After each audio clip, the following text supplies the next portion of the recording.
할렐루야, 여러분 반갑습니다. 우리 수요일 밤 가운데에도 하나님의 크신 은혜가 여러분들의 삶 가운데 임하게 되시길 주님의 이름으로 축복합니다.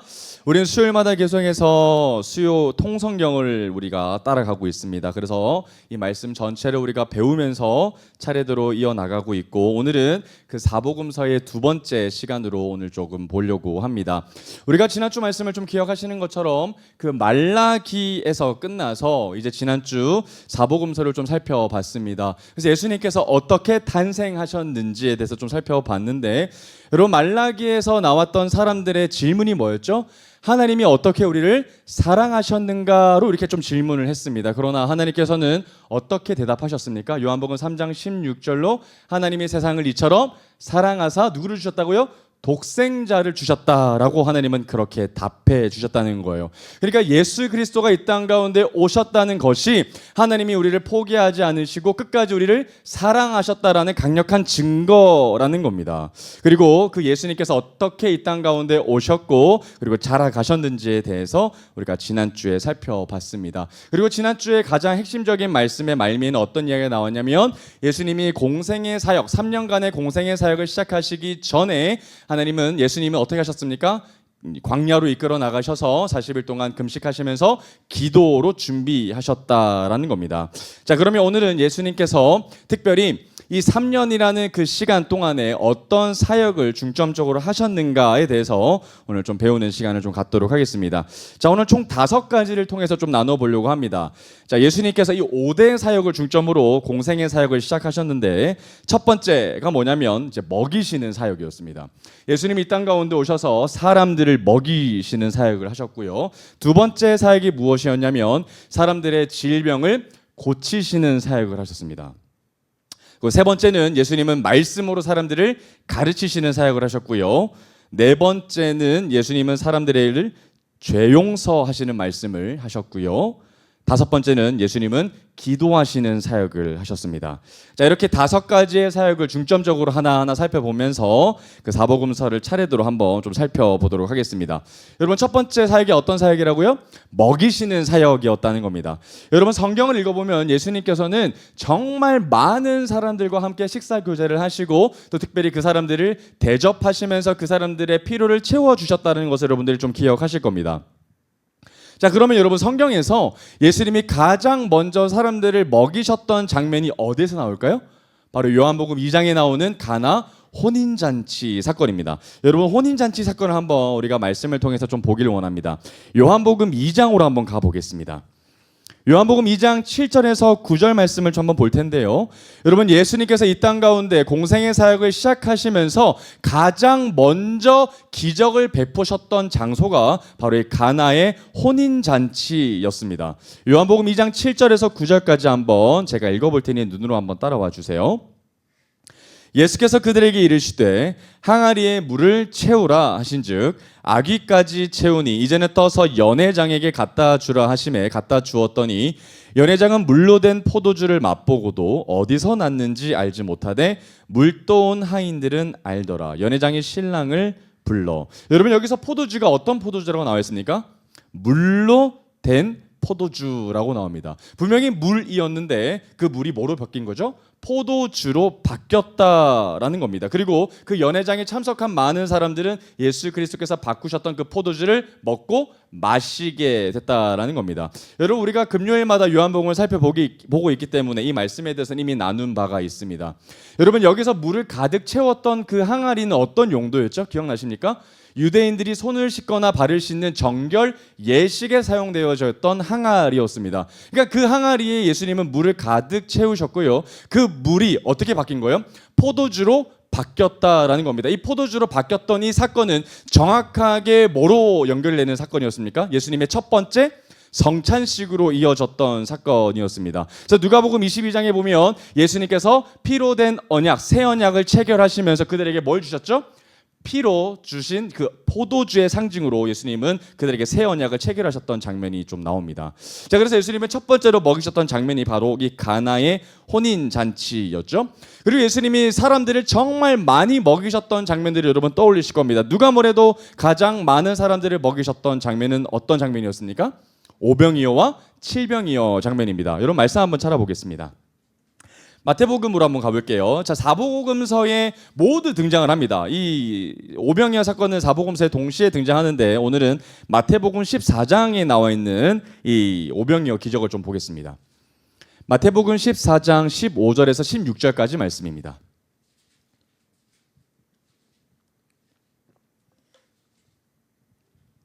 마태복음 14장 15절에서 16절까지 말씀입니다. 자, 저녁이 되매 제자들이 나와 이르되 이곳은 빈들이요 때도 이미 저물었으니 무리를 보내어 마을에 들어가 먹을 것을 사 먹게 하소서.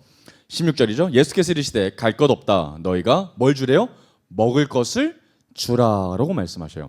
여러분, 제자들이 지금 오병이어 사건이 일어나기 전에 지금 예수님을 따라온 많은 사람들이 지금 있습니다. 그런데 해가 저무니까 제자들이 뭐라고 얘기하는 거예요? 예수님, 지금 이 많은 사람들이 지금 굶주리고 있습니다. 그래서 뭐 하라는 거예요? 지금 각 지역의 사람들을 보내서 저마다 돈 주고 밥을 사 먹게 하십시오라고 지금 제자들이 예수님 앞에 이렇게 요청을 하고 있는 장면이 나오는 거예요. 그러니까 여러분, 상식적으로 그 많은 사람들을 지금 남정네만 5천 명이기 때문에 이 안악내를 포함하면 지금 거의 한 2만 명 되는 많은 사람들이 지금 거기에 있습니다. 그러면 이 사람들을 한꺼번에 보내는 것도 참 어렵지만 이 자리에서 사람들을 동시에 먹이는 것은 불가능해 보였습니다. 그래서 뭐 하는 거예요? 사람들을 다 각자 지역으로 보내서 식당에 가서 먹으라라고 지금 제자들이 요청하고 있다라는 겁니다. 그런데 예수님이 딱 한마디 하시죠. 뭐라 그러셔요? 갈 것 없다라는 거예요. 그리고 이 음식을 누가 주라는 거예요? 제자들 보고 직접 주라고 지금 말도 안 되시는 것처럼 보이는 그 이야기를 지금 주님이 하고 계셨다라는 겁니다. 왜 주님은 이들을 먹이시려고 하셨을까요? 분명히 여러분, 지금 이 5천 명 중 무리 가운데 있는 먹을 것이 정말 한 소년이 제출했던 것밖에 없습니다. 보리떡 5개와 물고기 2마리밖에 없죠. 그러나 예수님은 이 작은 것을 가지고 축사하셔서 이 많은 사람들을 먹이실 겁니다. 그럼 우리가 질문이 있어요. 왜 예수님은 이 많은 사람들을 먹이셨는가 하는 점입니다. 첫 번째 질문에 대해서 이렇게 좀 대답을 할 수 있을 것 같아요. 먼저 예수님은 그들을 불쌍히 여기셨기 때문에 먹이셨다라고 좀 볼 수 있습니다. 분명히 여러분, 이 말씀 전에 보면 예수님이 그 많은 무리들을 불쌍히 여기셨다라고 나와 있어요. 그러니까 예수님은 이 사람들이 굶주리고 헐벗고 돌아다니는 그 연약한 상황들을 절대로 그냥 보실 수 없으시고 정말 굶주림을 애통해 하시면서 긍휼히 여기셨다라는 겁니다. 그래서 예수님은 정말 그 사람들을 위로하시기 위해서 먹이시려고 하셨다라는 겁니다. 근데 육적인 배부름을 주시기 위해서 단순히 이렇게 하셨다라기 보기보다는 더 깊은 이유가 여기 숨겨져 있습니다. 두 번째 이유가 있는데 그게 뭐냐면 바로 제자들을 깨우치기 위해서였습니다. 여러분, 이게 무슨 말일까요? 제자들을 깨우치기 위해서 오병이어 사건을 예수님께서 하셨다라는 말씀이신데요. 여러분, 나중에 요한복음 21장에서 베드로가 예수님과의 마지막 대화에서 베드로는 3번의 권면을 받습니다. 그게 뭐였죠? 내 양을 먹이라, 그리고 내 양을 치라, 내 양을 먹이라 라는 예수님의 권면을 받습니다. 그러면 그때 베드로가 어떤 생각을 했을까요? 딱 오병이어 사건을 딱 들었을 겁니다. 생각이 났을 겁니다. 예수님께서는 승천하시기 직전에 남아있는 이 땅의 제자들을 향해서 뭘 먹여야 되는 거예요? 예수님께서 우리에게 맡겨주신 그 양을 먹여야 하는 거예요. 돌보는 거죠. 그죠? 이웃 사랑을 실천해야 한다는 것을 예수님의 실천적 모범을 통해서 베드로는 깨달았을 겁니다. 그래서 제자들은 진짜로 예수님이 말씀하셨던 것처럼 내게 맡겨진 그 양을 먹여야 하는구나를 깨달았을 겁니다.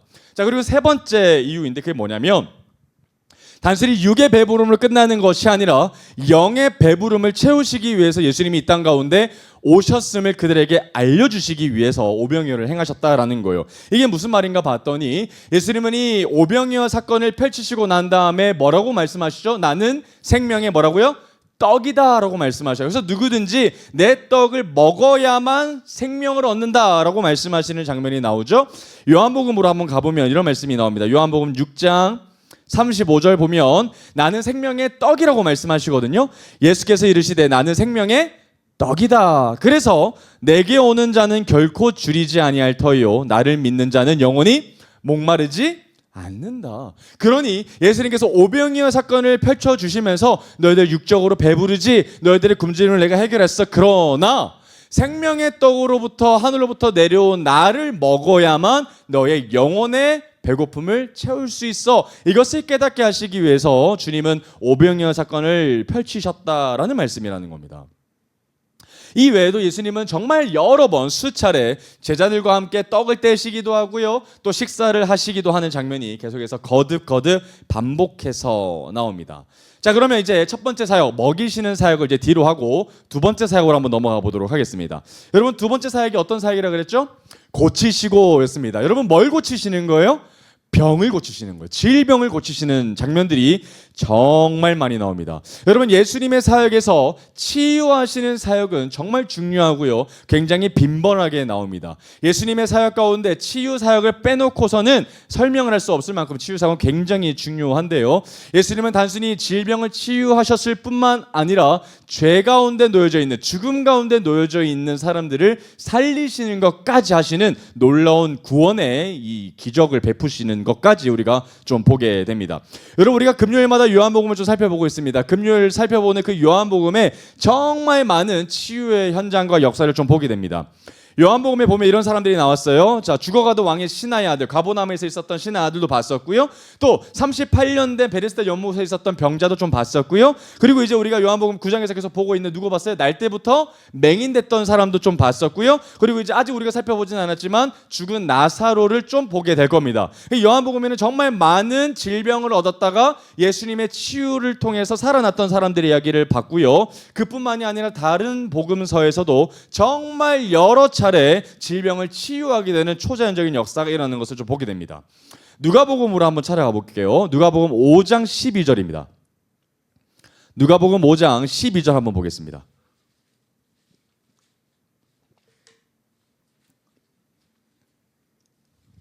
누가복음 5장 12절에서 15절까지 보면 여기에 예수님이 또 다른 치유 사역을 행하시는 것을 좀 보게 됩니다. 자, 오늘은 누구를 치료하시는가 봤더니 예수께서 한 동네에 계실 때에 온몸에 뭐가 들려요? 나병이 들려요. 온몸에 지금 피부병이 걸린 겁니다.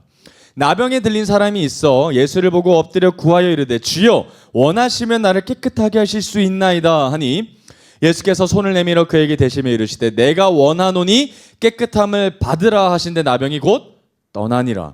예수께서 그를 경고하시되 아무에게도 이르지 말고 가서 제사장에게 내 몸을 보이고 또 내가 깨끗하게 됨으로 인하여 모세가 명한 대로 예물을 드려 그들에게 입증하라 하셨더니 예수의 소문이 더욱 퍼짐에 수많은 무리가 말씀도 듣고 자기 병도 고침을 받고자 하여 어떻게 해졌어요? 모였다는 거예요.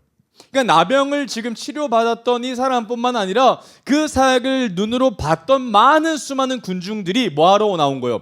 나도 병 고침을 받기 위해서 지금 저마다 예수님 앞에 나오고 있다는 사실입니다. 그럼 예수님이 뭐 하실까요? 이제부터 예수님에게 치유를 원하는 사람들의 그 행렬을 주님은 받으셔서 한 사람 한 사람 안수하시고 그를 다 치유하실 것입니다. 그러니까 얼마나 예수님이 피곤하시겠습니까?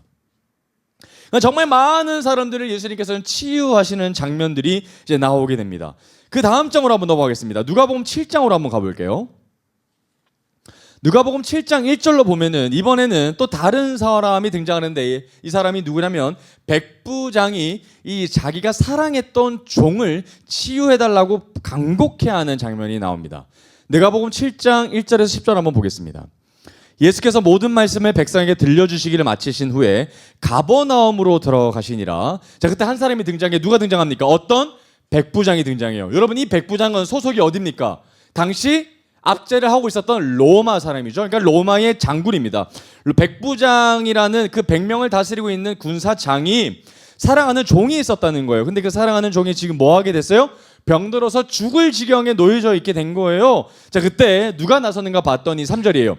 예수의 소문을 듣고 유대인의 장로 몇 사람을 예수께 보내어 오셔서 그 종을 구해 주시기를 청한지라. 그러니까 여러분, 백부장이 요청을 한 게 아니라 당시 유대인에 있었던 장로들이 지금 예수님 앞에 나아가서 청하고 있다라는 거예요. 4절 이렇게 얘기하고 있어요.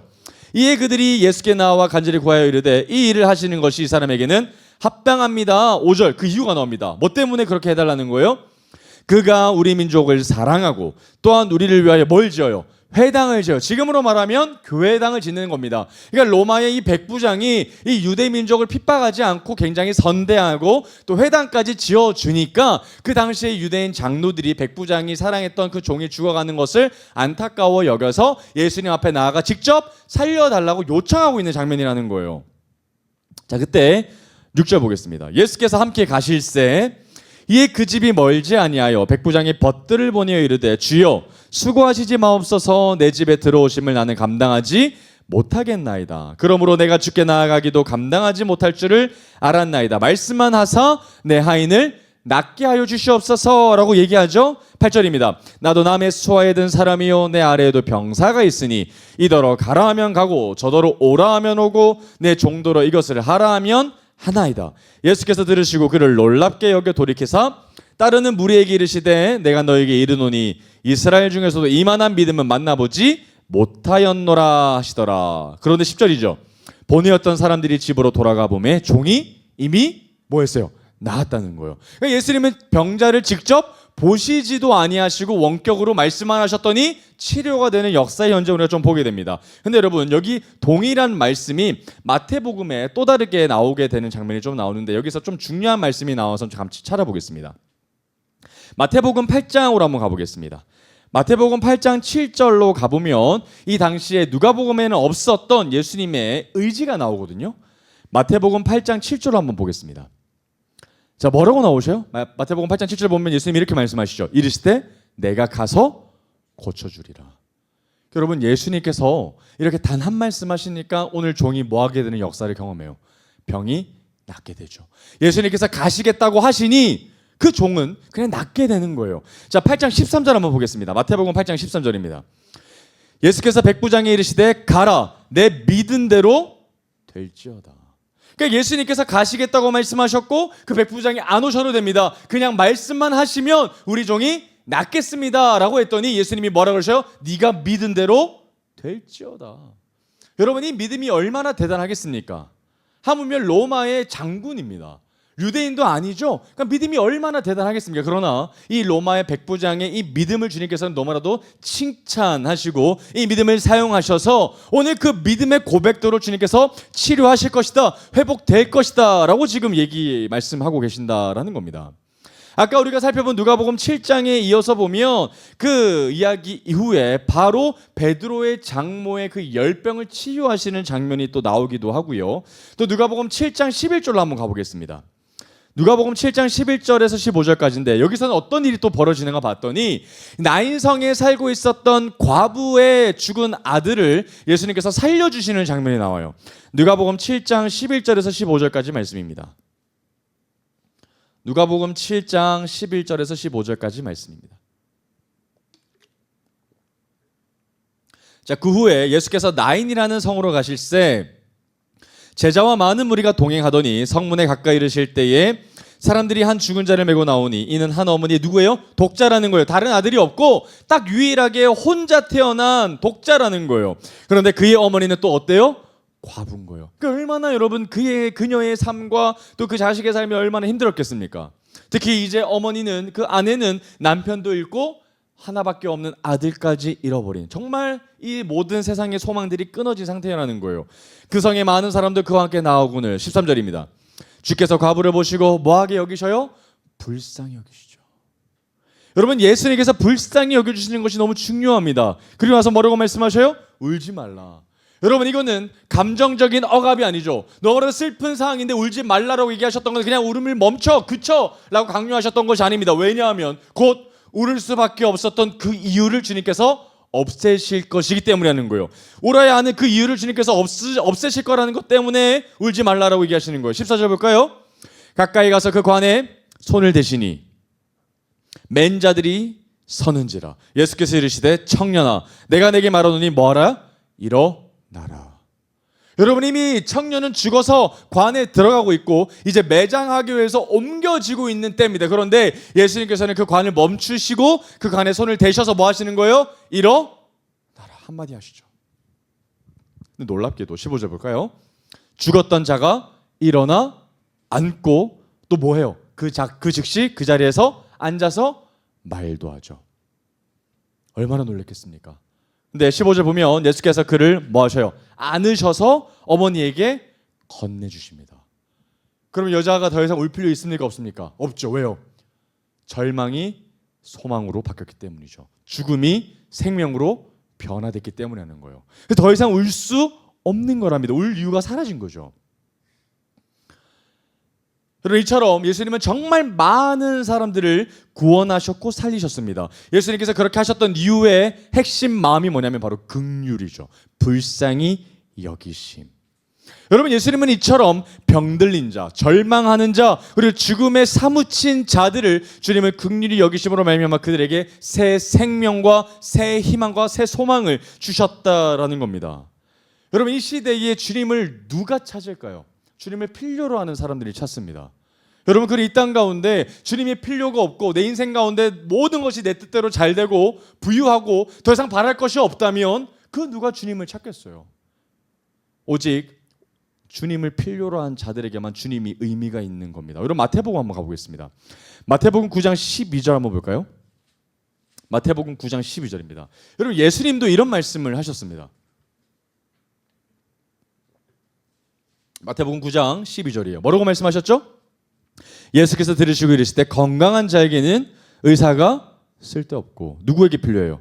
병든 자에게라야 쓸데 있는 거죠.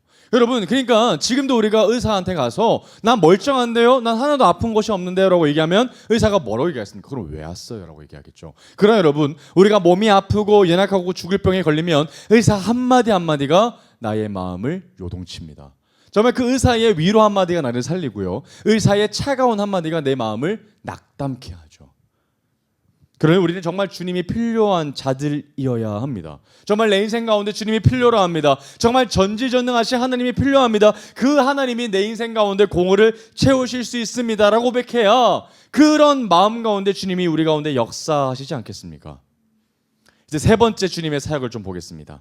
자, 세 번째 사역이 무엇이었죠? 바로 가르치시는 사역이었어요. 자, 첫 번째 어떤 사역? 먹이시는 사역. 두 번째는 치유하시는 사역이었죠. 세 번째는 이제 말씀으로 가르치시는 사역입니다. 여러분, 예수님께서 가르치시는 사역이 정말 중요합니다. 왜냐하면 예수님께서 이 땅 가운데 오셔서 가장 중요한 사역이 바로 말씀 사역이기 때문이라는 거예요. 여러분, 마가복음 한번 가보겠습니다. 마가복음 1장 14절 15절입니다. 여러분, 예수님께서 이 땅 가운데 오셔서 딱 한 말씀 하셨더라면, 예수님께서 이 땅 가운데 가장 중요한 가르침을 행하셨더라면 도대체 어떤 말씀을 행하셨을까요? 이렇게 볼 수 있습니다. 예수님이 이 땅 가운데에서 가장 중요하게 가르치셨던 주제가 뭐냐? 바로 하나님 나라인데요. 마가복음 1장 14절 15절입니다. 자, 요한이 잡힌 후에, 여기서 요한은 세례 요한이죠. 세례 요한이 잡힌 후에 예수께서 갈릴리에 오셔서 뭘 전파하셨어요? 하나님의 복음을 전파하시죠. 이 복음이 뭡니까? 기쁜 소식이죠. 가스펠입니다. 이르시되 때가 찼고 뭐가 가까이 왔어요? 하나님의 나라가 가까이 왔다. 하나님의 나라가 가까이 왔으니 그래서 뭐 해야 되는 거예요? 회개하고 복음을 믿어야 하는 거죠. 여러분, 하나님의 나라가 뭡니까? 이 땅 가운데 뭐로 돌아가는 나라예요? 옛 언약으로 돌아가는 나라가 아니라 예수 그리스도, 하나님의 아들이신 예수 그리스도 새 언약으로 돌아가는 나라가 바로 하나님 나라 아닙니까? 그래서 그 하나님 나라가 이미 왔으니 너희들이 회개하고 뭘 믿어야 된다? 복음. 복음이 뭐예요? 복음의 대상이 누굽니까? 하나님의 아들이신 예수 그리스도, Jesus Christ. 그분을 믿어야 한다라는 거예요. 뭐가 가까이 왔기 때문에? 하나님의 나라가 가까이 왔기 때문에. 그러니 예수님께서 이 땅 가운데에서 가장 중요하게 가르치셨던 바가 바로 하나님의 나라였다라는 겁니다. 이 하나님의 나라에 대한 가르침은 예수님이 성경에서 전반적으로 계속해서 말씀하시고 계십니다. 우리 요한복음 3장으로 한번 가보겠습니다. 요한복음 3장 1절에서 3절까지입니다. 요한복음 3장 1절에서 3절. 요한복음 3장에 보면 이 밤중에 한 사람이 찾아옵니다. 그 사람이 누구냐면 바로 산헤드린 공회원으로 있었던 니고데모라고 하는 사람인데, 그 니고데모가 사람들의 시선을 피해서 은밀한 가운데 밤중에 예수님을 몰래 찾아오는 장면이 나와요. 자, 보면 그런데 바리새인 중에 누가요? 니고데모죠. 니고데모라 하는 사람이 있으니 유대인의 지도자라. 그가 밤에 예수께 와서 이르되 랍비여, 우리가 당신은 하나님께로부터 오신 선생인 줄 아나이다. 하나님이 함께 하시지 아니하시면 당신이 행하시는 이 표적을 아무도 할 수 없음이니이다. 예수께서 대답하여 이르시되 진실로 진실로 내게 이르노니 사람이 거듭나지 아니하면 뭘 볼 수 없어요? 하나님의 나라를 볼 수 없다라고 얘기합니다. 그러면 요한복음 3장에서 계속해서 대화 내용의 주제가 뭐냐면 하나님의 나라예요. 여러분, 이 하나님의 나라를 예수님이 니고데모에게 말씀하셨을 때 니고데모는 바로 알았습니다. 왜 알았을까요? 구약의 말씀을 알았기 때문이에요. 그래서 니고데모는 구약의 율법에 능통했던 자였기 때문에 언젠가 하나님의 메시아를 통해서 하나님의 나라가 이 땅 가운데 올 것이라는 것을 알았고 그 나라를 기다리고 있었던 사람이었어요. 그런데 예수님께서 하나님의 나라를 말씀하시면서 그 나라에 들어갈 수 있는 기준에 대해서, 조건에 대해서 말씀하셨는데 그게 뭐예요? 거듭나야 한다는 거예요. 예수님은 반드시 하나님의 나라를 들어가기 위해서는 거듭나야 한다. 그러니 니고데모가 얼마나 놀랬겠습니까? 나는 하나님의 나라를 들어가기 위해서 준비를 잘하고 있다고 생각했고, 나는 지금 하나님의 나라에 당연히 들어갈 수 있다고 생각했는데, 아니 거듭나야 한다고요? 거듭난다는 게 도대체 뭡니까 주님? 이렇게 막 물어보는 장면들이 이제 계속해서 아래에서 나오게 돼요. 4절 5절 보겠습니다. 자, 니고데모가 이르되 사람이 늙으면 어떻게 날 수 있사옵나이까? 두 번째 모태에 들어갔다가 날 수 있사옵나이까? 예수께서 대답하시되 진실로 진실로 내게 이르노니 사람이 물과 성령으로 나지 아니하면 하나님의 나라에 들어갈 수 없느니라. 그러니까 예수님께 지금 물어보는 거예요. 하나님, 예수님, 어떻게 하면 도대체 내가 들어갈 수 있습니까? 나는 율법에 능통했고 당연히 나 정도면 하나님의 나라에 들어갈 수 있다고 생각했는데 어떻게 하는 것이 거듭나는 것입니까? 라고 물어봤더니 뭐 해야 된대요? 물과 성령으로 세례 받아야 된대요. 이게 뭘까요? 새 언약이신 예수 그리스도를 믿음으로 거듭날 수 있다는 거예요. 이제 율법적인 행위로 말미암아 내가 거듭나는 것이 아니라 성령으로 거듭나야 된다. 그 성령이 누구를 통해 오는 거예요? 예수님을 통해서 우리에게 오시는 거죠. 그러니까 예수님을 믿어야 되는 겁니다. 새 언약의 중보를 할 수 있는 예수 그리스도를 믿고 고백함으로 말미암아 우리는 거듭날 수 있게 된다라는 가르침을 우리는 배우게 됩니다. 그리고 하나님의 나라에 대해서 가장 예수님이 딥하게 다루시는 장면들은 마태복음에 나와 있는 산상수훈이라고 불리는 장면인데요. 우리 마태복음 5장으로 한번 가보겠습니다. 마태복음 5장 1절부터 10절까지 보면 얘들아 하나님의 나라는 이런 나라야 라고 이 세상의 나라와 아주 구별되게 설명하고 계시는 장면이 나오거든요. 도대체 하나님의 나라는 어떤 나라입니까? 도대체 하나님의 나라는 어떻게 세상과 다릅니까? 라는 이 세상 사람들의 질문 가운데 예수님은 이렇게 대답하시죠.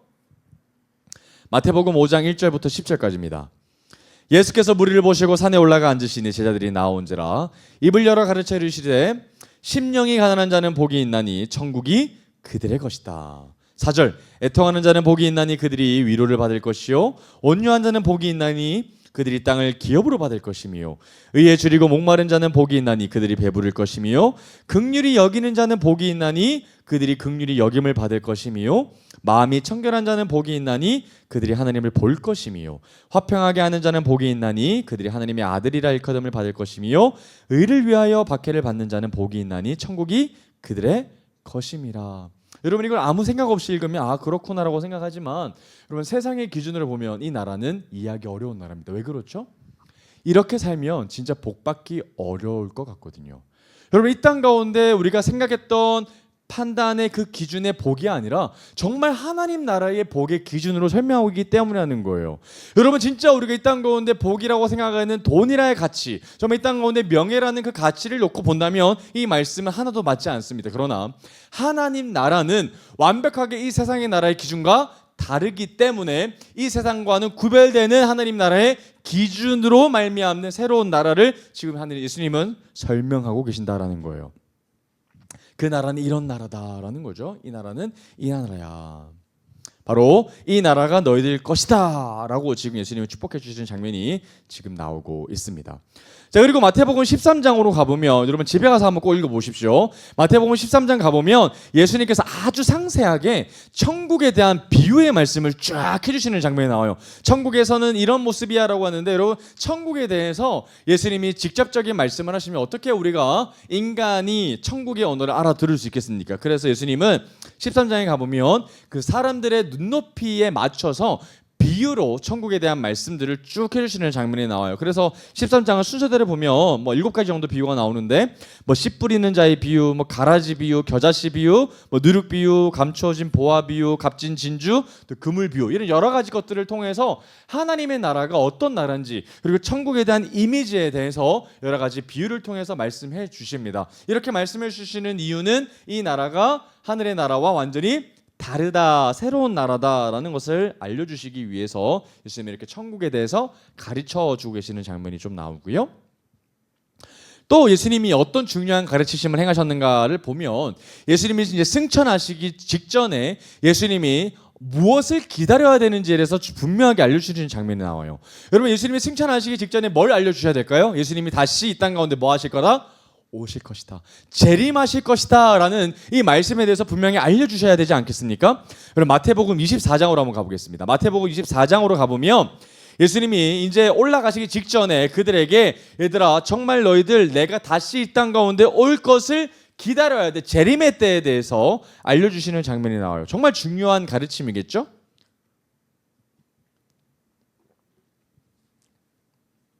마태복음 24장 1절부터 한번 보겠습니다. 눈으로 쭉 한번 따라와 보세요. 예수께서 성전에 나와서 가실 때에 제자들이 성전 건물들을 가리켜 보려고 나와오니 대답하여 이르시되 너희가 이 모든 것을 보지 못하느냐?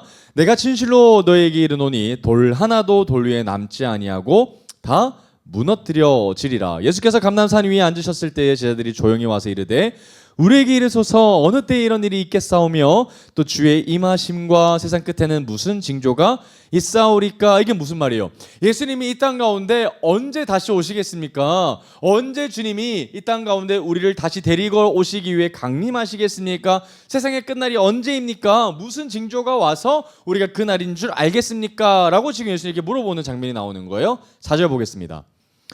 예수께서 대답하여 이르시되 너희가 사람의 미혹을 받지 않도록 주의하라. 여러분, 마지막 날에는 뭘 미혹하는 거예요? 사람들의 마구잡이 미혹하는 거예요. 뭘 미혹할까요? 그 날이 오지 않았다, 그 날이 오려면 아직 멀었다, 그러니 우리는 아직까지 긴장을 하지 않아도 된다, 계속해서 우리가 하고 싶은 대로 조금 더 해도 된다라고 해서 우리를 미혹할 거라는 거예요. 그래서 그걸 조심하라는 거죠. 사람의 미혹을 받지 말라. 5절입니다. 많은 사람이 내 이름으로 와서 이르되 나는 그리스도라 하여 많은 사람을 뭐 할 거라는 거예요? 미혹할 거라는 거예요. 여기도 그리스도 저기도 그리스도, 이 땅에 많은 사이비들이 일어나서 정말 예수님을 미혹하는 것들이 들고 일어설 거라는 겁니다. 그거에 빠지지 말라는 거예요. 6절입니다. 난리와 난리 소문을 듣겠으나 너희는 삼가 두려워하지 말라. 이런 일이 있어야 돼. 아직 끝은 아니니라. 자, 어떤 일이 일어나는가? 7절입니다. 민족이 민족을, 나라가 나라를 대적하여 일어나겠고 곳곳에 기근과 지진이 있으리니 이 모든 것은 재난의 시작이니라. 그때의 사람들이 너희를 환난에 넘겨주겠으며 너희를 죽이리니 너희가 내 이름 때문에 모든 민족에게 미움을 받으리라. 여러분, 마지막 날에는 어떤 핍박이 있는 거예요? 예수를 믿는 사람들을 이 땅이 핍박하는 날이 있다는 거예요. 그러니까 그 핍박을 견뎌야 되는 거예요. 왜죠? 그 사인이 예수님께서 곧 오실 것이라는 분명한 사인이라는 겁니다. 그래서 끝까지 믿음을 지키고 배교하지 말라는 거예요. 예수님을 떠나지 말라라고 얘기하시는 겁니다. 10절입니다. 그때에 많은 사람이 실족하게 되어서 서로 잡아주고 서로 미워하겠으며 11절 거짓 선지자가 많이 일어나 많은 사람을 미혹하겠으며 불법의 성함으로 많은 사람의 사랑이 식어지리라. 사랑이 식어지는 거죠. 왜죠? 예수님의 가르침이 사라지기 때문입니다. 하나님 사랑, 이웃 사랑을 실천해야 되는데 그 사랑을 실천하는 사람들이 떠나기 시작하는 거예요. 배교하기 시작하는 거예요. 13절 그러나 끝까지 견디는 자는 뭘 얻을 거라는 거예요? 구원을 얻을 거다. 미혹되지 아니하고 끝까지 순결하게 신앙을 지키는 사람들에게는 구원이 있다. 14절 이 천국 복음이 모든 민족에게 증언되기 위하여 온 세상이 뭐가 된다? 전파된다. 이 땅 가운데 전파될 거라는 겁니다. 그러면 주님을 기다리는 자들이 이 땅 가운데 주님이 우리를 데리러 오신다는 그 믿음 하나 가지고 재림하실 것이라는 걸 기대하는 마음으로 우리가 끝까지 시험과 핍박을 이겨내고 끝까지 하나님 앞에 믿음으로 서 있는 자들이 뭐 해야 되는 거예요? 온 땅에 끝까지 나아가서 복음을 전파해야 한다는 겁니다. 그러면 선교는 선택이 아니죠. 모든 그리스도인들이 해야 하는 복음의 증언자는 우리에게 주어진 사명이라는 겁니다. 자, 그럼 그때가 도대체 언제일까요? 마태복음 24장 36절부터 39절 말씀 보겠습니다. 여러분, 얼마나 궁금하겠어요. 그 당시에 있었던 사람들이 도대체 그때가 언제입니까? 여러분, 지금도 많이 물어봐요. 그때가 언제입니까? 그러면 그때가 오기 직전에 내가 예수님 믿겠습니다 라고 얘기하는 사람들이 있기 때문이죠. 그래서 여러분, 예수님도 이 때에 대해서 질문을 받으셨는데 예수님은 이렇게 대답하셨습니다. 마태복음 24장 36절부터 39절까지입니다. 그러나 그 날과 그 때는 어떻게 됐어요? 아무도 몰라요. 여러분, 심지어 예수님도 몰라요. 누구만 하셔요? 하늘의 천사들도 아들도 모르고 누구만 하신다? 오직 성부 하나님만 하셔요. 그러니까 여러분, 이때 몇 년도에 몇 월달 며칠이나 몇십 몇 분에 예수님이 이 땅 가운데 오실 것입니다 라고 얘기하는 사람들은 다 이단 사이비죠. 그날과 그때는 아무도 모릅니다. 누구만 하신다고요? 성부 하나님만 하십니다. 그래서 여러분 그 때가 어떻게 이른다고 보이는 거예요? 37절이죠. 노아의 때와 같이. 여러분 노아의 홍수가 갑자기 임했죠. 그때 직전까지도 장가가고 시집들고 파티하고 난리 부르스를 쳤지 않습니까? 그런데 노아의 때와 같이 예수님이 다시 오는 그날도 똑같다는 거예요. 방심하고 있을 때, 사람들이 긴장을 풀고 있을 때 예수님 오신다는 거예요. 38절입니다. 홍수전에 노아가 방주에 들어가던 날까지 사람들이 먹고 마시고 술 마신다는 거죠. 마시고 장가들고 시집가고 있으면서 홍수가 나서 그들을 다 멸하기까지 깨닫지 못하였으니 인자의 임함도 이와 같을 거다. 그러니까 어떤 말씀이 핵심이에요? 준비해라는 거예요. 그날이 언제 이를 것인지 모르기 때문에 끝까지 잘 준비하라라는 말씀이라는 겁니다. 그럼 네 번째 사역으로 보겠습니다. 이제 끝이 갑니다. 여러분 네 번째 사역은 어떤 사역 행하셨죠? 용서하셨다, 죄사함을 선포하셨다라는 이야기입니다. 여러분 이제 마가복음으로 한번 가보겠습니다. 마가복음 2장 3절부터 5절까지 말씀입니다. 여러분 예수님께서 이 땅 가운데 행하셨던 본질적인 사역이 뭐냐면 바로 죄사함입니다.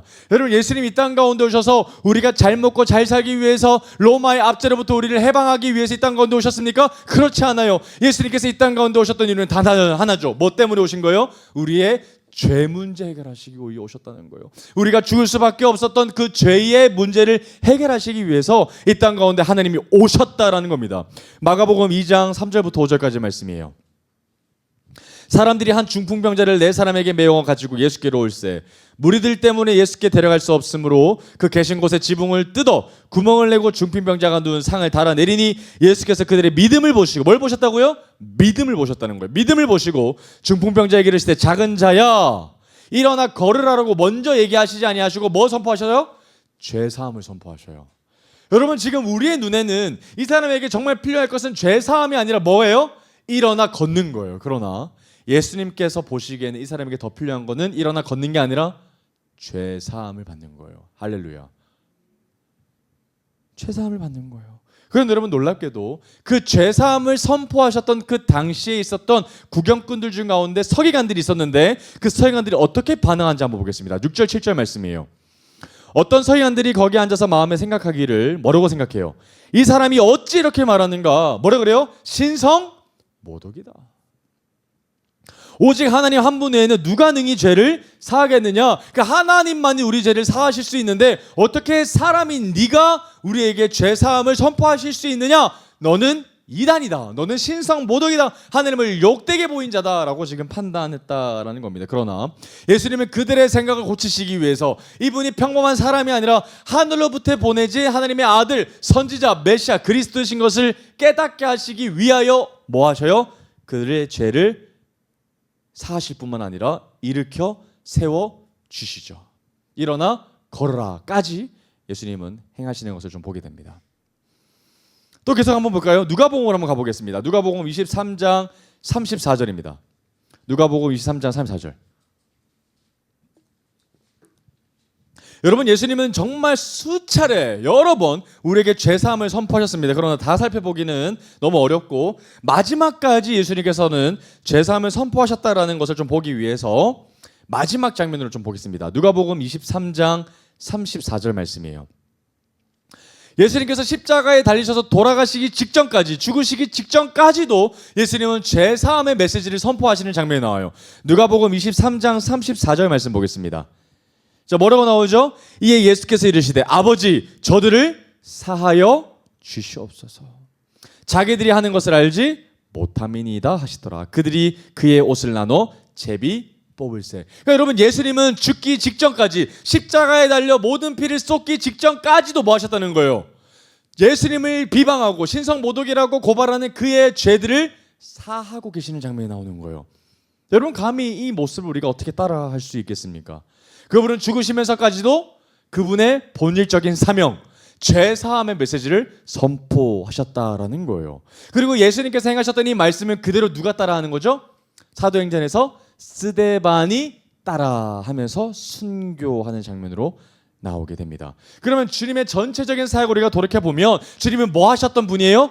죄사함을 주셨던 분이에요. 여러분 우리에게 예수님이 왜 필요합니까? 병 고치며 예 맞죠. 그러나 그건 본질적인 사역이 아닙니다. 뭐가 본질적인 거예요? 우리의 죄 문제를 해결하시기 위해서 누가 오셔야 돼요? 하나님의 아들이신 독생자 예수 그리스도가 오셔야 하는 겁니다. 할렐루야. 그것 때문에 예수님이 필요한 거고요. 그거를 위해서 예수님이 이 땅 가운데 사람의 몸을 입으시고 오셨다는 겁니다. 우린 그것을 믿는 거예요. 그러면 여러분, 우리 네 가지 사역을 좀 보면 얼마나 예수님이 바쁘시고 힘드셨겠습니까? 여러분, 이 땅 가운데 다 각자 바빠요. 다 각자 중요한 일을 합니다. 그러나 아무리 우리의 삶이 바빠도 예수님보다 바쁜 사람은 아무도 없습니다. 또 우리의 일들이 다 중요합니다. 다 해야 하는 일들이에요. 그러나 그렇게 이 땅 가운데 일들이 중요하고 정말 해야 하는 일이지만 예수님이 행하시는 일보다 중요한 일을 하는 사람은 아무도 없어요. 그렇게 바쁘시고 그렇게 중요한 일을 행하셨던 분이 얼마나 힘드시고 또 육적으로도 피곤하시고 얼마나 심적으로도 부담이 있으셨겠습니까? 그러나 그 모든 네 가지 사역을 감당하시면서도 다섯 번째 사역을 중요하게 행하셨으니 그 다섯 번째 사역이 어떤 사역이었다고요? 기도하시는 사역이었다는 겁니다. 할렐루야. 여러분, 예수님의 다섯 번째 사역입니다. 기도 사역입니다. 중보기도 사역이에요. 그리고 누가복음으로 보겠습니다. 우리 다섯 번째 마지막 사역인데요. 누가복음 6장 12절에서 13절까지입니다. 예수님이 어떻게 기도하셨는가? 그렇게 바쁘셨고 그렇게 힘드셨고 그렇게 피곤하셨음에도 불구하고 예수님은 어떻게 기도의 자리에 나가셨고 기도의 자리에 지키셨는가? 누가복음 6장 12절부터 13절까지 말씀입니다. 누가복음 6장 12절에서 13절까지 말씀입니다. 자, 뭐라고 나오죠? 이때 예수께서 기도하시러 산으로 가서 밤이 새도록. 여러분, 밤이 새도록까지 하나님 앞에 나아가 기도했던 사람이에요. 그죠? 하나님께 기도하시고 13절 밝음에 그 제자들을 부르사 그 중에서 12를 택하여 사도라 칭하셨으니. 여러분, 이게 어떤 장면이에요? 여러분, 예수님이 12 사도들을 택하시기 전에 뭐 하셨다는 거예요? 기도하셨어요. 여러분, 이게 우리에게 굉장히 큰 메시지를 전해줍니다. 여러분, 예수님은 이미 제자들을 누구를 부르셔야 될지 아셨을까요? 모르셨을까요? 다 아셔요. 그러나 하나님의 아들이신 예수님은 뭐 하셔요? 제자들이 이미 다 아시지만 기도하시죠. 기도하시고 제자들을 찾아가셔서 콜링하셔요. 그죠? 기도로 시작하셨던 사역입니다. 제자들을 아무나 부르시지 않으셨고 그리고 예수님의 카리스마로 부르신 것이 아닙니다. 기도하시면서 하나님의 뜻 가운데 점검하시고 그리고 하나님의 뜻을 받고 제자들을 한 명 한 명 찾아가셔서 콜링하셨다는 거예요. 또 말씀 보겠습니다. 마태복음으로 한번 찾아가 보겠습니다. 마태복음 14장 23절 말씀입니다. 마태복음 14장 23절.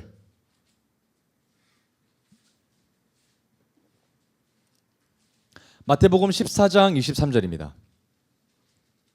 마태복음 14장 23절 말씀입니다. 자, 어떤 말씀이 나오죠? 무리를 보내신 후에 기도하러 따로 산에 올라가시니라. 저물매 거기 혼자 계시더니. 날이 저물 때까지 혼자서 산에 가셔서 기도하셨다는 거예요. 아무리 그렇게 바쁘시고 아무리 힘드심에도 불구하고 주님은 기도하셨다는 거예요. 근데 여러분, 이 기도 사건 다음에 어떤 일이 벌어지냐면 무리를 걷는 사건이 펼쳐집니다. 여러분, 예수님께서 초자연적인 기적을 행하시기 직전에 정말 기도하셨던 분이에요. 그렇게 피곤하시고 그렇게 힘드심에도 불구하고 산에 따로 올라가셔서 날이 저물 때까지 기도하셨던 분이 바로 예수님이시라는 겁니다. 요한복음 17장으로 한번 가보겠습니다. 요한복음 17장 가보면 여러분, 예수님이 하나님 앞에 대제사장으로서 하나님 앞에 기도하시는 장면이 나와요. 정말 여러분 중요한 기도 제목인데 요한복음 17장 1절부터 3절까지 보겠습니다. 요한복음 17장 전체가 기도문입니다. 예수님이 어떻게 기도하셨는지에 대해서 쭉 나오는 장면이 나오거든요. 요한복음 17장 1절부터 3절까지 보겠습니다. 자, 뭐라고 기도하시는가? 예수께서 이 말씀을 하시고 눈을 들어 하늘을 우러러 이르시되 아버지여, 때가 이르렀사오니 아들을 영화롭게 하사 아들로 아버지를 영화롭게 하게 하옵소서. 아버지께서 아들에게 주신 모든 사람에게 영생을 주게 하시려고 만민을 다스리는 권세를 아들에게 주셨음이로소이다. 영생은 곧 유일하신 참 하나님과 그가 보내신 자 예수 그리스도를 아는 것이니이다. 이렇게 쭉 보시면 기도하시는 장면이 나와요. 15절부터 보겠습니다. 요한복음 17장 15절. 내가 비옵는 것은 그들을 세상에 데려가시기를 위함이 아니요 다만 악에 빠지지 않게 보전하시기를 위함이니이다. 내가 세상에 속하지 아니한 것 같이 그들도, 제자들도 세상에 속하지 않게 하여 주시옵소서. 이렇게 기도하시는 거죠. 17절. 그들을 진리로 거룩하게 하옵소서. 아버지의 말씀은 진리니이다. 아버지께서 나를 세상에 보내신 것 같이 나도 그들을 세상에 보내었고 또 그들을 위하여 내가 나를 거룩하게 하오니 이는 그들도 진리로 거룩함을 얻게 하려 함이니이다. 내가 비옵는 것은 이 사람들만 위함이 아니요 또 그들의 말로 말미암아 나를 믿는 모든 열방의 사람들까지죠. 21절 아버지여 아버지께서 내 안에 내가 아버지 안에 있는 것 같이 그들도 다 하나가 되어 우리 안에 있게 하사 세상으로 아버지께서 나를 보내신 것을 믿게 하옵소서. 내게 주신 영광을 내가 그들에게 주었사오니 이는 우리가 하나 된 것 같이 그들도 하나가 되려 함이니라 하면서 예수님이 쭉 요한복음 시장 전체를 통해서 기도하시는 장면들이 쫙 나옵니다. 예수님이 하나님 앞에 어떤 마음으로 서셨는지에 대해서 좀 나오고요. 누가복음으로 한번 가보겠습니다. 누가복음 22장 마지막 예수님의 기도하시는 장면이 나오는데요. 누가복음 22장 39절부터 44절까지입니다. 그 유명한 겟세마네 동산에서 예수님이 기도하시는 장면이 나와요. 누가복음 22장 39절에서 44절까지입니다. 누가복음 22장 39절에서 44절까지 한번 볼까요? 예수께서 나가사 뭘 따라? 습관을 따라. 와우. 여러분 그렇게 바쁘셨던 그 예수님이 뭐가 있으셨어요? 습관이 있으셨어요. 늘 바쁘신 가운데에도 기도했던 습관이 있으셨던 거죠. 감난산에 가시며 제자들도 따라갔더니 그곳에 이르러 그들에게 이르시되 유혹에 빠지지 않게 뭐해라? 기도해라. 그럼 기도 안 하면 유혹에 빠지죠. 미혹되는 거죠. 세상 가운데 미혹되는 거예요. 그래서 매일 기도해야 되는 거예요. 매일 기도 안 하면 미혹에 빠지게 됩니다. 41절 그들을 떠나 돌 던질 만큼 가서 무릎을 꿇고 기도해요. 여러분 제자들하고 예수님이 멀리 떨어지신 것이 아니에요. 돌 던질 만큼 떨어졌다면 예수님이 어떻게 기도하셨는가, 무엇을 기도하셨는가를 제자들이 알았을까요, 몰랐을까요? 다 듣고 압니다. 42절 이르시되 아버지여 만일 아버지의 뜻이거든 이 잔을 내게서 옮기시옵소서. 그러나 내 원대로 마시옵고 아버지의 원대로 되기를 원하나이다 하시니 천사가 하늘로부터 예수께 나타나 힘을 더하리라. 44절 예수께서 힘쓰고 애써 더욱 간절히 기도하시니 땀이 땅에 떨어지는 핏방울같이 그렇게 기도하셨다는 거예요. 여러분 예수님처럼 그렇게 바쁘셨고 예수님처럼 그렇게 힘드셨던 분이 아무도 없지만 그럼에도 불구하고 예수님은 시간을 정하셔서 습관을 따라서 날이 저물도록 기도하셨다는 거예요. 왜요? 예수님조차 우리에게 기도의 모범이 되시기 위함이죠. 아무리 바빠도 아무리 힘들어도 우리가 기도 없이 살지 않게 하기 위해서 늘상 우리가 하나님 앞에 기도하시기 위해서 예수님 우리에게 기도의 좋은 샘플을 보여주셨다는 겁니다. 그래서 오늘 말씀 마지막 한번 보겠습니다. 요한 1서 2장 6절 말씀입니다. 요한 1서 2장 6절 오늘 우리가 처음으로 읽었던 말씀이죠. 요한 1서 2장 6절 말씀 오늘 읽고 오늘 말씀을 끝내겠습니다. 요한 1서 2장 6절 말씀입니다. 요한 1서 2장 6절 말씀입니다. 사도 요한이 끝으로 어떻게 고백했는가? 요한 1서 2장 6절 말씀입니다. 자, 뭐라고 고백하죠? 그의 안에 산다고 하는 자는 그가 행하시는 대로 자기도 행할지니라. 이게 무슨 말이에요? 예수님 앞에 우리가 있는 자들은 내가 예수님을 믿고 예수님 안에 있다라고 고백하는 사람들은 어떻게 살아간다는 거예요? 예수님께서 하셨던 것처럼 이 땅을 살아간다라는 거예요. 할렐루야. 여러분 예수님이 그렇게 바쁘셨지만 뭐 하셨다고요? 기도하셨다는 거예요. 오늘 여러분들이 오늘 말씀을 정리하면서 먹이시고 고치시고 가르치시고 용서하시고 기도하셨던 그분의 5가지 사역을 여러분들이 기억했으면 좋겠습니다. 여러분 이 땅 가운데 우리의 사명이 뭐냐면 우리에게 맡겨진 하나님의 양떼들을 먹이고 그 양을 치는 겁니다. 그리고 그 양들을 위해서 우리가 기도하는 거죠. 그 양들을 우리가 치기 위해서 우리가 먼저 하나님 앞에 서 있어야 한다라는 겁니다. 여러분 우리가 아무리 바빠도 기도 없이 하루를 살아가지 않게 되기를 주님의 이름으로 축복합니다. 여러분 기도하지 않으면 미혹되고 유혹에 빠지게 된다라고 오늘 말씀해 주셨습니다. 여러분 주님 이 땅 가운데 오셔서 한 영혼을 위해서 정말 많은 사람들이 행하셨던 것이 아니라 한 영혼을 위해서 이렇게 행하셨어요. 정말 연약한 사람들을 돌보셨고요. 그 피곤하고 연약한 사람들을 찾아가셨고 죽어 있었던 사람들을 찾아가셔서 살리셨고 과부를 찾아가셔서 그의 허탈한 마음들을 위로해 주셨고 채워주셨다는 것을 좀 보게 됩니다. 여러분 우리 교회 이름이 에이멘 아닙니까? 한 사람을 위한 교회예요. 정말 우리의 공허를 채우시는 그 예수 그리스도를 바라보면서 주님 내가 그런 사람이 되겠습니다. 정말 주님께서 원하시는 그 한 영혼을 향해 달려가는 사람이 되길 원합니다. 내가 하나님 앞에 온전히 하나님의 예배자를 바라보며 예배를 세우는 사람이 되길 원하고 또 다른 사람들을 세우는 에이멘이 되겠습니다. 한 사람을 세우는 사람이 되겠습니다. 또 이 사역을 위해서 우리가 하나님 앞에 기도로 살아가는 기도로 준비하는 사람들이 되겠습니다 라고 다짐하는 저와 여러분들이 되시기를 주님의 이름으로 축복합니다. 아멘.